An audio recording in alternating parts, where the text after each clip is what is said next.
Inihanda na ng Land Transportation Office ang pagsasampa ng kaso laban sa mga motoristang nagtatakip ng plaka para makaiwas sa huli sa No Contact Apprehension Policy o NCAP. Ayon kay Assistant Secretary Vigor Mendoza II, hepe ng LTO, maaring maharap sa kasong kriminal ang may-ari ng sasakyan na nagtatakip ng plaka.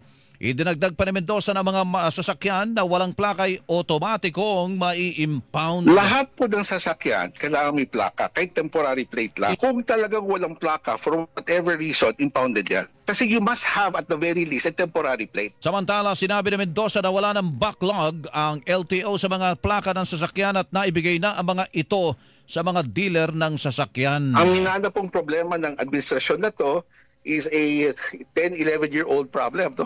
It started in 2014. Okay. So yung from 2014 to 2025, resolved na po yung backlog? That's correct. Ang tinig ni Assistant Secretary Vigor Mendoza II, hepe ng Land Transportation Office, mayroon na rin anyang inilunsad na plate tracker ang LTO para malaman ng mga may-ari ng sasakyan kung saan kukunin ang kanilang license plate.